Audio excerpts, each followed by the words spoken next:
పెట్టొద్దండి మీరు పెట్టేసుకోవాలి మనం అరుస్తున్నాం కానీ వాళ్ళు చేసే పని వాళ్ళు చేస్తూనే ఉంటారు. మళ్ళీ తీసుకోవతారా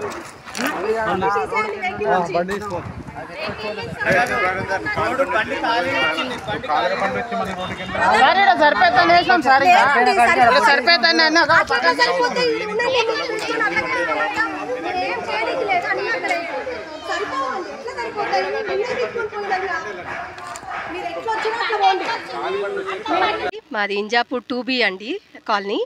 మాకు గత 10 సంవత్సరాలు మేమందరం ఇక్కడికి వచ్చి 10 ఇయర్స్ ఎబో అవుతుంది. అదే 10 ఇయర్స్ నుంచి మాకు రోడ్డు వస్తుంది అని 2017లో కూడా అక్కడ మంచిరెడ్డి కిషన్ రెడ్డి గారు మాకు శిలాస్థాపం వేసిపోయారండి. కానీ అప్పటి నుంచి మళ్ళీ ఇప్పటి వరకు కూడా రోడ్డు అనేది రాలేదు. అయితే అతను మళ్ళీ ఎమ్మెల్యేగా ఉన్నప్పుడే మేము ఒకసారి వెళ్ళి కలిసాము ఆయనని, చాలాసార్లు వెళ్ళి కలిసాము. కానీ వెళ్ళినప్పుడు ఏమన్నాడంటే వితిన్ 1 వీక్లో మీకు రోడ్డు అయిపోద్దని చెప్పాడు కిషన్ రెడ్డి గారు. కానీ 1 వీక్ కాదు కదా, మేము వెళ్ళి మళ్ళీ 2 ఇయర్స్ అవుతుంది రోడ్ లేదు. మళ్ళీ తర్వాత మేము మల్గిరెడ్డి రంగారెడ్డిని కూడా కలిసినాం సార్. అక్కడ కూడా ఆయన ఏమన్నాడంటే నేను ఇమ్మీడియట్గా మీ 10-15 డేస్లో మీకు రోడ్డు కంప్లీట్ అయిపోద్దని ఆయన హామీ ఇవ్వడం జరిగింది. మా రోడ్డు శాంక్షన్ అయింది, దీనికి ఫండ్ కూడా రిలీజ్ అయింది. కానీ ఈ ఫండ్ని తీసుకుపోయి వేరే దగ్గర రోడ్లు వేస్తున్నారు తప్ప మా 2Bకి మాత్రం వేయట్లేరు సార్. ఫస్ట్ ఇక్కడ లెవెల్ లేదంటే మేమే ఇంటికి 5,000 వేసుకొని మేము మట్టి పోపించుకొని లెవెల్ చేయించి పెట్టినాం సార్. ఈ మట్టి మొత్తానికి మాకు 1,70,000 అయితే సొంతంగా అందరం మేమే, అంత మిడిల్ క్లాస్ ఫ్యామిలీస్ ఇక్కడ ఇంటికి కొంత వేసుకొని మట్టి పోపించుకున్నప్పుడు ఆ తర్వాత వాళ్ళు వచ్చి ఏదో గ్రావెల్ పోసారు, వేస్తున్నాం అని చెప్పి కాలాలు పెట్టిరు, మళ్ళీ దాన్ని సాఫ్ చేయకుండానే అట్లా చేసి కూడా 3 months అవుతుంది. కంకర పోసి ఇంట్లో కార్లు రాకుండా, ఇంట్లో నుంచి బయటికి బండ్లు రాకుండా, చిన్నపిల్లలు నడవలేకుండా కంకర అయితే పోసిపోయారు. ఆ తర్వాత ఎలాంటి లెవెల్ చూడకుండానే మాన్యువల్ కడతామని చెప్పి మాన్యువల్కి గుంటలు తీశారు సార్. చాలా మా కాలనీలో ఒక 10-15 గుంటలు తీస్తే ప్రతి గుంటలో కార్లు డ్యామేజ్ అయినాయి, చిన్నపిల్లలు పడి చాలా ఇంజూర్ అయ్యారు వాళ్ళు. ఆ తర్వాత మేమందరం కొంచెం ఇట్లా సీరియస్ అయ్యేసరికి మళ్ళీ డ్రైనేజ్ లేదు ఏం లేదని చెప్పేసి మళ్ళీ మట్టి పోసేశారు అందులో.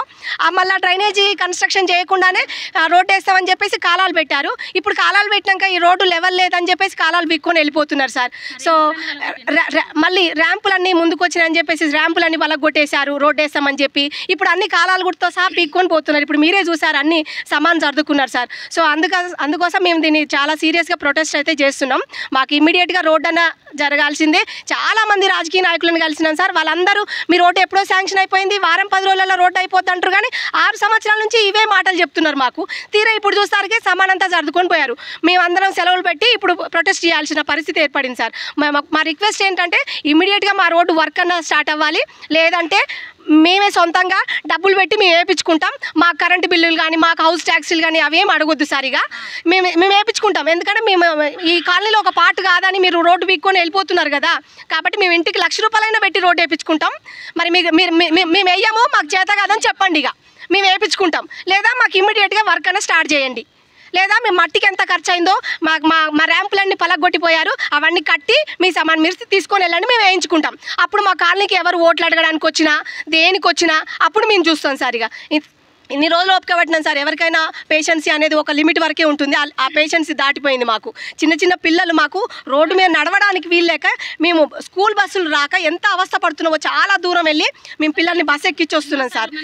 చిన్న పిల్లలు రోడ్ల మీద నడవలేక ఎంతసేపు ఇంట్లో పట్టించుతాం వాళ్ళని. ఎన్ని సంవత్సరాలండి ఇల్లు లేని చోట అసలు రోడ్లు వేస్తున్నారు. ఇంత పెద్ద అపార్ట్మెంట్లు ఉన్నాయి, ఇండిపెండెంట్ హౌస్లు ఉన్నాయి, మాకు రోడ్డు వేయట్లేరు.